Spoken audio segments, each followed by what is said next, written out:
Alice's Adventures in Wonderland by Lewis Carroll.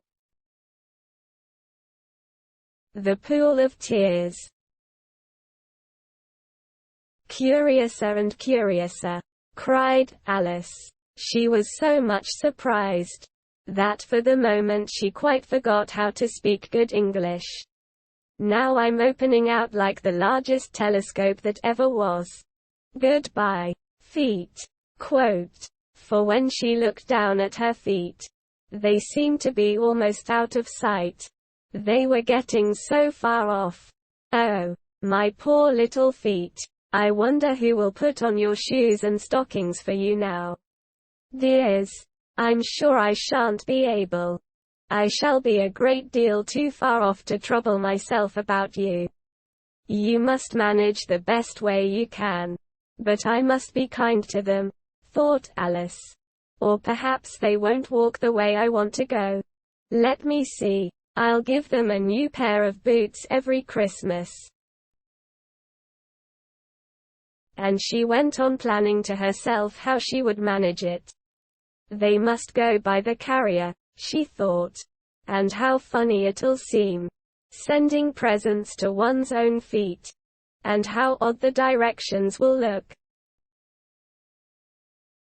Alice's right foot, Esquire, hearthrug, near the fender, with Alice's love.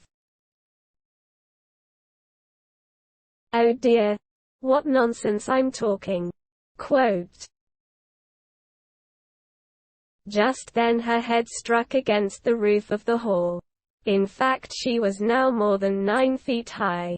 And she at once took up the little golden key and hurried off to the garden door. Poor Alice! It was as much as she could do, lying down on one side, to look through into the garden with one eye. But to get through was more hopeless than ever. She sat down and began to cry again. "You ought to be ashamed of yourself," said Alice. "A great girl like you." She might well say this. "To go on crying in this way. Stop this moment, I tell you." But she went on all the same, shedding gallons of tears, until there was a large pool all round her, about 4 inches deep and reaching half down the hall. After a time she heard a little pattering of feet in the distance. And she hastily dried her eyes to see what was coming. It was the White Rabbit returning, splendidly dressed, with a pair of white kid gloves in one hand and a large fan in the other. He came trotting along in a great hurry, muttering to himself as he came, "Oh, the Duchess! The Duchess! Oh, won't she be savage if I've kept her waiting?" Alice felt so desperate that she was ready to ask help of anyone. So, when the rabbit came near her, she began, in a low, timid voice, "If you please, sir." The rabbit started violently, dropped the white kid gloves and the fan, and scurried away into the darkness as hard as he could go. Alice took up the fan and gloves. And, as the hall was very hot, she kept fanning herself all the time she went on talking. "Dear, dear, how queer everything is today. And yesterday things went on just as usual. I wonder if I've been changed in the night.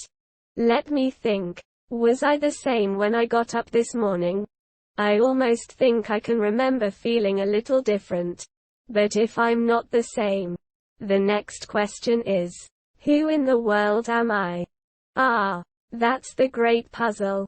And she began thinking over all the children she knew that were of the same age as herself, to see if she could have been changed for any of them. "I'm sure I'm not Ada," she said, "for her hair goes in such long ringlets. And mine doesn't go in ringlets at all. And I'm sure I can't be Mabel, for I know all sorts of things. And oh, she knows such a very little. Besides, She's she, and I'm I. And oh dear, how puzzling it all is. I'll try if I know all the things I used to know. Let me see. 4 times 5 is 12. And 4 times 6 is 13. And 4 times 7 is, oh dear. I shall never get to 20 at that rate. However, the multiplication table doesn't signify. Let's try geography. London is the capital of Paris. And Paris is the capital of Rome. And Rome, no. That's all wrong. I'm certain. I must have been changed for Mabel. I'll try and say, how doth the little, and she crossed her hands on her lap as if she were saying lessons, and began to repeat it. But her voice sounded hoarse and strange, and the words did not come the same as they used to do. How doth the little crocodile improve his shining tail, and pour the waters of the Nile on every golden scale? How cheerfully he seems to grin, how neatly spread his claws, and welcome little fishes in with gently smiling jaws. Quote, I'm sure those are not the right words, said poor Alice. And her eyes filled with tears again as she went on. I must be Mabel after all. And I shall have to go and live in that poky little house. And have next to no toys to play with. And oh, ever so many lessons to learn. No, I've made up my mind about it. If I'm Mabel, I'll stay down here. It'll be no use their putting their heads down and saying, come up again. Dear, I shall only look up and say, who am I then? Tell me that first, and then, if I like being that person, I'll come up. If not, I'll stay down here till I'm somebody else. But, oh dear, cried Alice, with a sudden burst of tears. I do wish they would put their heads down. I am so very tired of being all alone here. Quote. As she said this, she looked down at her hands, and was surprised to see that she had put on one of the rabbit's little white kid gloves while she was talking. How can I have done that? She thought. I must be growing small again. She got up and went to the table to measure herself by it, and found that, as nearly as she could guess, she was now about 2 feet high, and was going on shrinking rapidly. She soon found out that the cause of this was the fan she was holding, and she dropped it hastily, just in time to avoid shrinking away altogether. That was a narrow escape, said Alice, a good deal frightened at the sudden change, but very glad to find herself still in existence. And now for the garden. And she ran with all speed back to the little door. But, alas, the little door was shut again, and the little golden key was lying on the glass table as before. And things are worse than ever, thought the poor child. For I never was so small as this before. Never. And I declare it's too bad. That it is. Quote. As she said these words, her foot slipped, and in another moment, splash, she was up to her chin in salt water. Her first idea was that she had somehow fallen into the sea. And in that case I can go back by railway, she said to herself. Alice had been to the seaside once in her life, and had come to the general conclusion that wherever you go to on the English coast you find a number of bathing machines in the sea. Some children digging in the sand with wooden spades. Then a row of lodging houses. And behind 'em a railway station. However, she soon made out that she was in the pool of tears which she had wept when she was 9 feet high. I wish I hadn't cried so much, said Alice, as she swam about, trying to find her way out. I shall be punished for it now, I suppose, by being drowned in my own tears. That will be a queer thing, to be sure. However, everything is queer today. Just then she heard something splashing about in the pool a little way off, and she swam nearer to make out what it was. At first she thought it must be a walrus or hippopotamus, but then she remembered how small she was now, and she soon made out that it was only a mouse that had slipped in like herself. Would it be of any use, now, thought Alice, to speak to this mouse? Everything is so out of the way down here, that I should think very likely it can talk. At any rate, there's no harm in trying. So she began, "Oh mouse, do you know the way out of this pool? I am very tired of swimming about here. Oh mouse." Quote. Alice thought this must be the right way of speaking to a mouse. She had never done such a thing before, but she remembered having seen in her brother's Latin grammar, "A mouse of a mouse to a mouse, oh mouse." Quote. The mouse looked at her rather inquisitively, and seemed to her to wink with one of its little eyes. But it said nothing. Perhaps it doesn't understand English, thought Alice. I dare say it's a French mouse, come over with William the Conqueror. For, with all her knowledge of history, Alice had no very clear notion how long ago anything had happened. So she began again, "O est marchat," which was the first sentence in her French lesson book.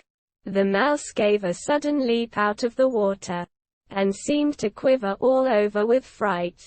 "Oh, I beg your pardon," cried Alice hastily, afraid that she had hurt the poor animal's feelings. "I quite forgot you didn't like cats." "Not like cats?" cried the mouse, in a shrill, passionate voice. "Would you like cats if you were me?" Quote. "Well, perhaps not," said Alice in a soothing tone. "Don't be angry about it. And yet I wish I could show you our cat Dinah. I think you'd take a fancy to cats if you could only see her. She is such a dear quiet thing," Alice went on, half to herself, as she swam lazily about in the pool.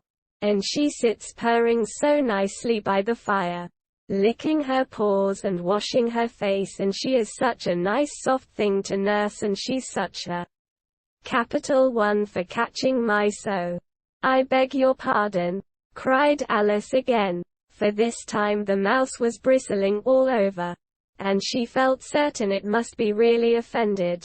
"We won't talk about her any more if you'd rather not." "We indeed," cried the mouse, who was trembling down to the end of his tail. "As if I would talk on such a subject. Our family always hated cats. Nasty, low, vulgar things. Don't let me hear the name again." Quote. "I won't indeed," said Alice, in a great hurry to change the subject of conversation. Are you fond of dogs?" The mouse did not answer. So Alice went on eagerly. "There is such a nice little dog near our house I should like to show you. A little bright-eyed terrier. You know, with such long curly brown hair. And it'll fetch things when you throw them. And it'll sit up and beg for its dinner. And all sorts of things I can't remember half of them, and it belongs to a farmer. You know. And he says it's so useful. It's worth £100. He says it kills all the rats, and oh dear," cried Alice in a sorrowful tone, "I'm afraid I've offended it again." For the mouse was swimming away from her as hard as it could go, and making quite a commotion in the pool as it went. So she called softly after it, Mouse dear, do come back again. And we won't talk about cats or dogs either, if you don't like them." When the mouse heard this, it turned round and swam slowly back to her. Its face was quite pale with passion, Alice thought, and it said in a low trembling voice, "Let us get to the shore, and then I'll tell you my history, and you'll understand why it is I hate cats and dogs." It was high time to go, for the pool was getting quite crowded with the birds and animals that had fallen into it. There were a duck and a dodo, a lorry and an eaglet, and several other curious creatures. Alice led the way, and the whole party swam to the shore.